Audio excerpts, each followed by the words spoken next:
Right. If Hashem wants to give us slav or the meat, then he gives us the meat. If he doesn't, he doesn't. Um, yeah, I don't know what your rabbi meant by that, but you should really ask him, I guess. Ooh, I just made a mistake or something. All right.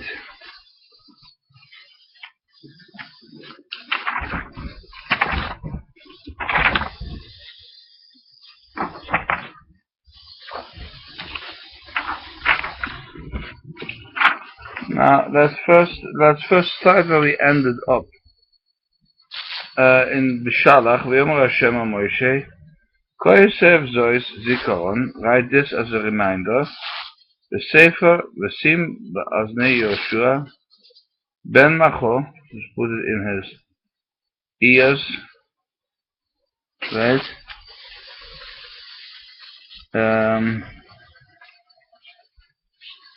Put it in his ears, and then Amcho, and then in your people. Zecha amalek, we should remind amalek mitachas hashamayim that they should be eradicated. Even Moshe Mizbeach and Moshe built Mizbeach, v'yikash mo'az v'mayim mitzi. Hashem is nes, is my miracle. V'yomer ki yada le'al kas ya milchama ala v'noi v'amalek midor. And that there shall be a war of Hashem against Amalek from generation to generation. I have a question for you. A little bit on the question you asked before. If Hashem didn't want to give us meat, then why did he give us the tzav? Hashem does nothing he doesn't want to do it. Whatever he does without son. So why did it have to be that Moshe had his hands up? Remember, whenever Moshe was tired and his hands came down, then it looked like they were going to lose. And whenever Moshe held his hands up, and eventually he put Moshe's hands on pillars, the Yidden were winning. So how do you experience that? What's going on there?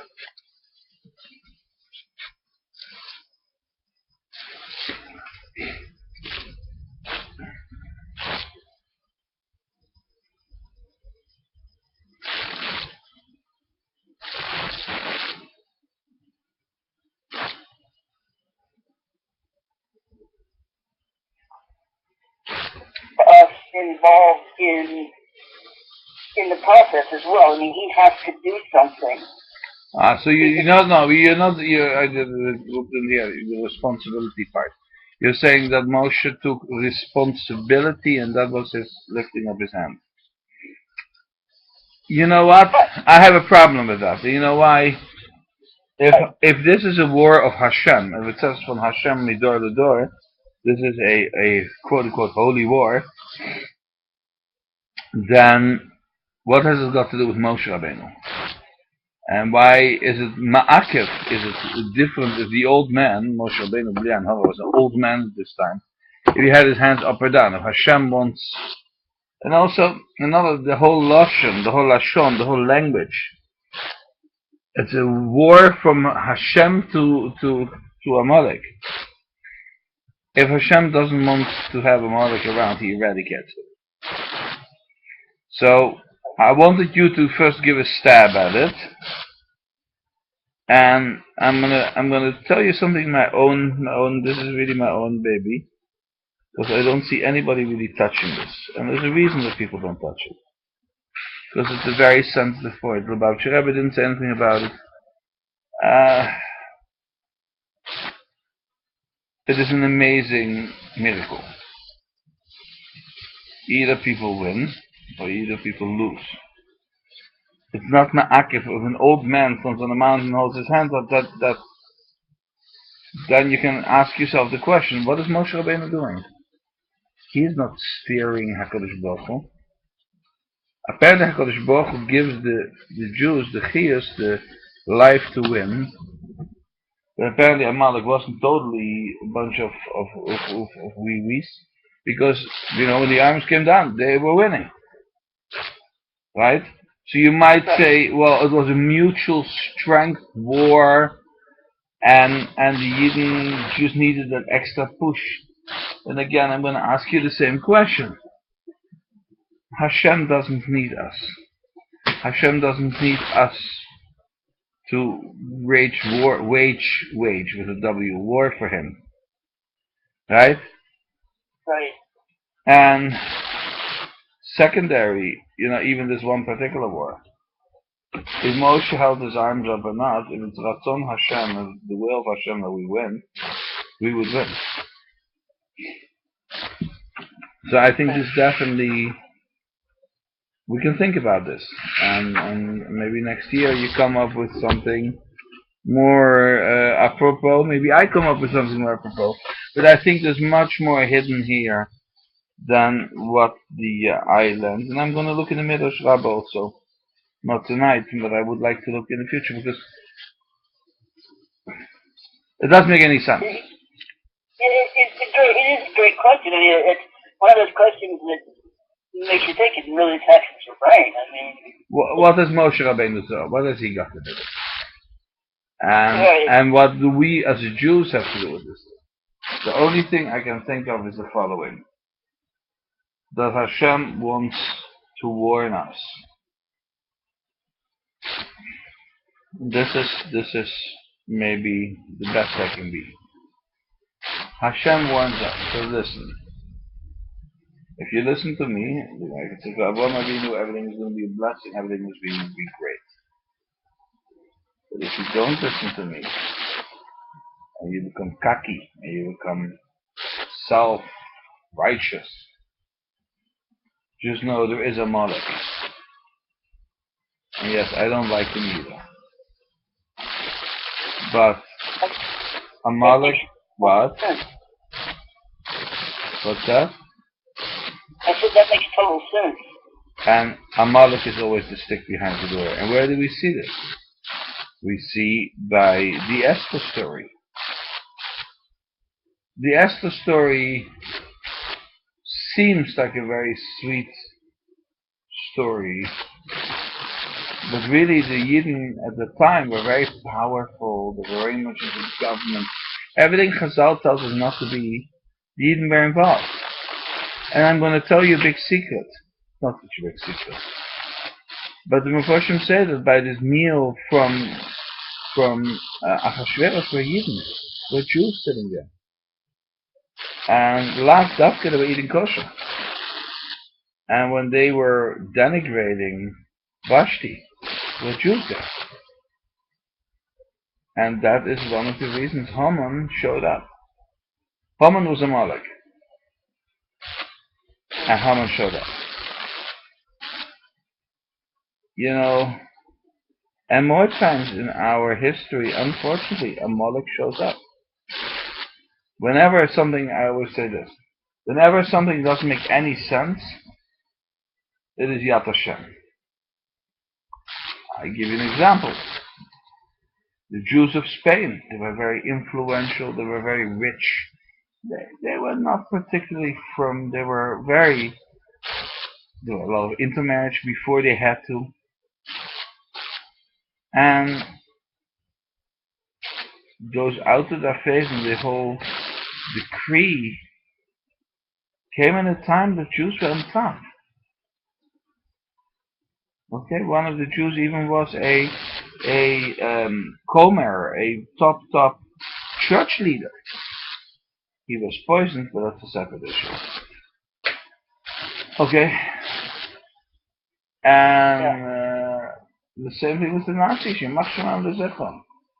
It didn't make any sense. But one person should come. I mean, one nobody, a real nobody. Didn't come from money, didn't have a very polished education, didn't have anything really that you say like, wow, including the looks. He was Hitler was a little man. It was nothing, that you say like, wow. And the little man gets millions of people to do his dirty work. Okay, I saw last night some horrible movies on YouTube about, or documentaries about how other nations killed, slaughtered Jews worse than maybe the Nazis would have. At total, what? What was it then? The Jews of Germany were very secular at that time, weren't they? I mean, Well, exactly. That's one of the things I was going to say. What is one of the decrees of Hitler was, a Jew is to have a Jewish name. If he has one, great. If he doesn't, the males are Avram, the females are Sarah. If you think about that, what does he care? The answer is because there was some elokus there, there was some plan from Hashem there, some plan of saying, hey boys and girls, wake up. The man who hates you gives you Jewish names. Now why is the Jewish name so important? Is because we see by Yetzias Mitzrayim, what were the three reasons Hashem saved the Jews? Not because they were learning so nicely, not because they kept kashrus, not because they kept Shabbos, because they kept the clothing of the Jews, they kept the names of the Jews, and because they kept some kind of tznius, they wouldn't put their houses opposite each other. That is why Chazal say, Hashem said, you Jews deserve a chance. Again, I say chance because only 20% went out of Mitzrayim. And I'll talk about that. So that you get a chance to come out of Mitzrayim. Those three little non-important things, seemingly non-important, comes a Hitler, Yemach Shemai L'Sichloi, and says, hey, you Jews, you're so assimilated. We don't want you to be Heimlich and Rural and Alfred. We want you to be Avram. We want you to be Sarah. In other words, our development, our Oisgearbeitnis, what we have developed, is not yours. You have a Torah. You have a Kadosh Baruch Hu.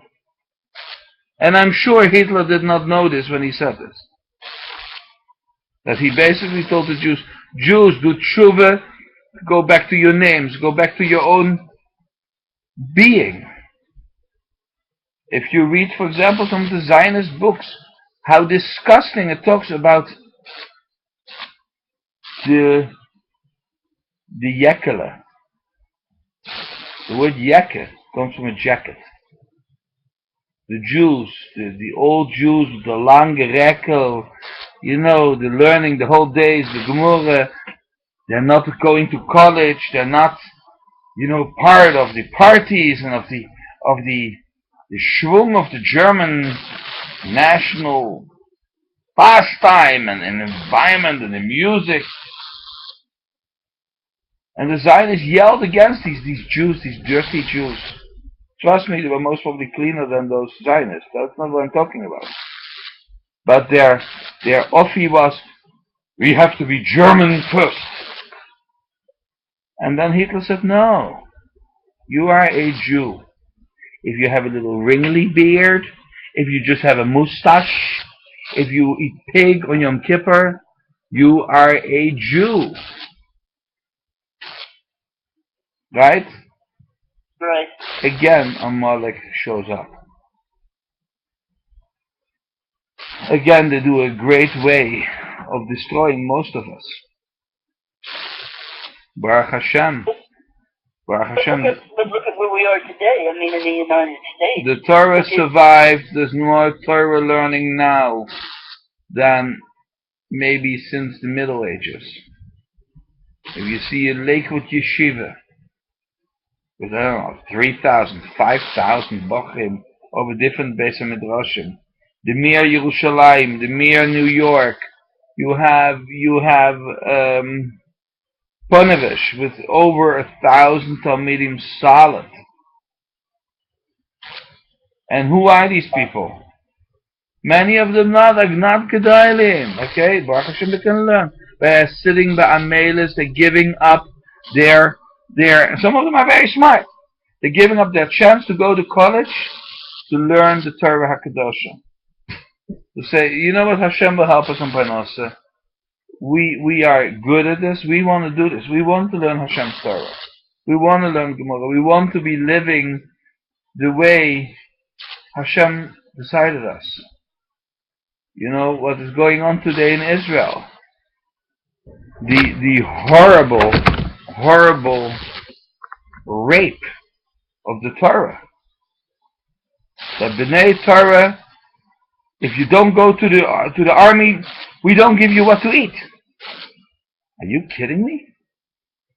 You tell that to all the leftists who are sitting in the colleges for 30 years going for bachelor's, master's, PhD, and another master's, another PhD? You tell them to go, hey, go out, take a gun, go fight. And it's not the fighting.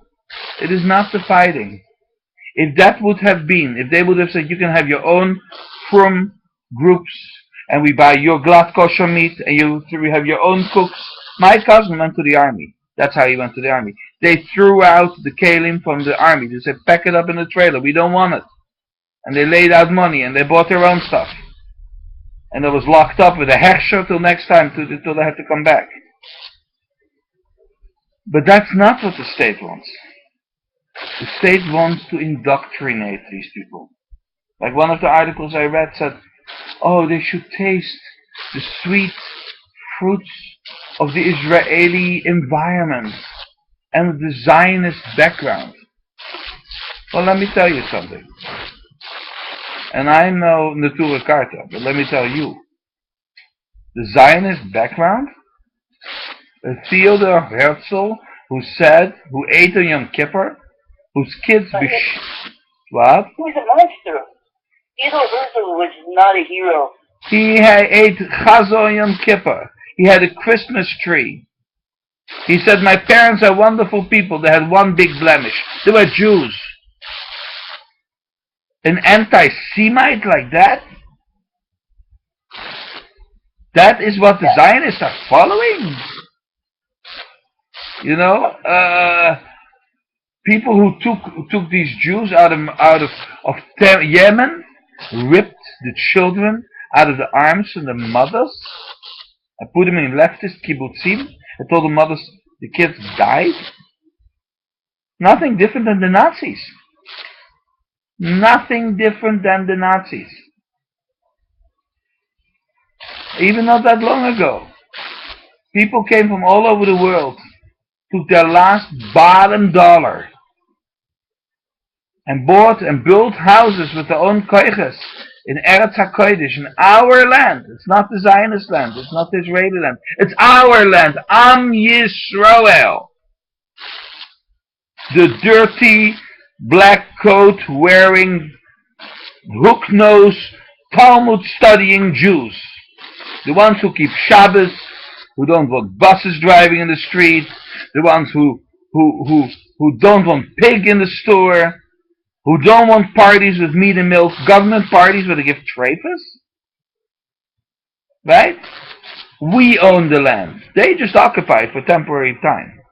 And if Hashem is nice to us, and also the black hat community wakes up and says, listen, let's vote, let's take over the steering wheel, then maybe we'll get to stay in Israel. But if that doesn't happen, Israel will get destroyed. Because we're eating up the credits our forefathers built. Yeah, it's nice to have like the Germans would say, a Heimat. My father said, isn't it nice that we have a homeland? It's only nice as defeat derech HaTorah, not against the Torah. Otherwise, it is a ghetto. All we Jews move into the same country, so the Goyim can kill us easier. Better to live all over the world. If it's not lefi derech Torah, I'm not even talking about Chazal, who say if you do one mitzvah in Eretz Yisrael, it's like you did mamish wow, whole Shulchan Aruch. But you do one avera, it's like you burned the Torah. People don't realize that. It's a big responsibility. It's beautiful to live in Eretz HaKodesh. Today, if people live in Eretz HaKodesh, wonderful, Baruch Hashem. But only lefi derech HaTorah. If a person doesn't want to live in Eretz HaKodesh, this way he should live in Eilat, he can live in the, I don't know what outskirts they have, outside of Israel. Live in Lebanon, I don't care. You want to live in Israel, you live in Eretz HaKodesh. On top, and this is what I was going to say before, these people come from all over the world, brought by the Zionists. They build houses, and the government decided for some kind of fake peace, we're going to give back the land. The police came like Nazis, dressed, long metal clubs, beating children, beating women. That's not Am HaKadosh, that's not a holy nation. People who peacefully sit, even now with this whole fights about going to the demonstrations, we're going to the army. Bochim, they're not going to the army. They peacefully walk. They get beaten by 4 or 5 officers with rubber covered metal strips. And you know what the Goyim say when they see this? They laugh. They say, look, Hitler was right. They are animals. They don't have self-respect. Why should we respect them? Why should we give them any credit? You know how we get respect? We're standing strong with the Torah. People appreciate that. The president of Poland. Right. They do, but sometimes I think it intimidates. I have some friends who are Reform Jews, and if I say no, I don't, I just had milk, so I don't want any meat. Or I just had meat, I don't want milk. I'm not going to eat it in the same meal. And they're like, well, they're just taking it too far. Probably no, I'm not taking it far enough. Actually, right. You shouldn't even eat it.